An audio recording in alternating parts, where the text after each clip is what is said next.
There is something that breaks inside of us when we go through a trauma, an atrocity, and we turn for help to people and they turn their faces away.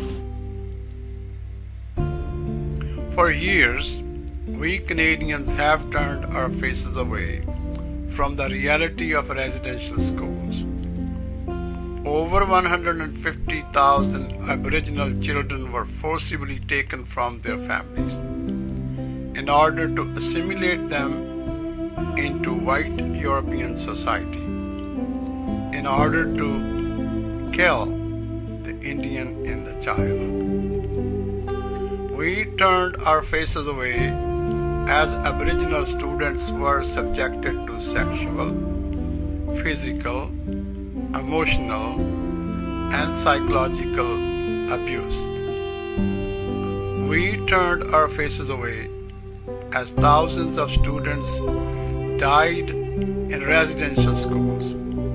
They died from TB, the Spanish flu, malnutrition, suicide, accidents such as drowning, fire, or exposure, or they died when they ran away. We turned our faces away for decades. It wasn't until 1996 that the last school finally closed. Today, we refuse to turn our faces away. Today, we see and we acknowledge what has happened. Today, it matters. It matters as a Sikh because we are a faith that was founded in this concept of social justice. You know, standing up for the rights of all, not just ourselves, but for the rights of all human beings. We have been fighting injustice and other humanitarian issues for the last centuries. As Sikhs, we can relate to the First Nations experience.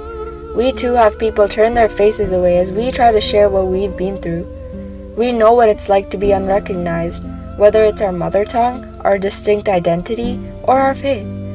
We have also lost generations, and we too know what it's like to be denied the opportunity for truth-telling.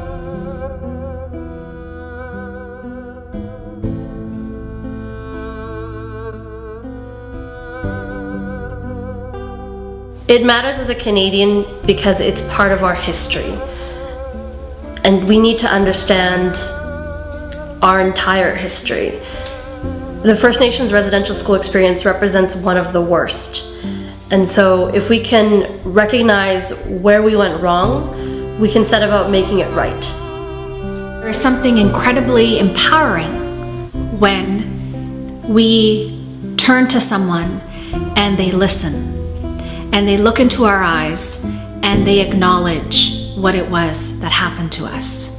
And so it matters, this whole process of the Truth and Reconciliation Commission, this whole process of truth-telling, of listening to what's happened, it matters because I don't think it's possible to heal without someone being willing to listen to someone's nightmare.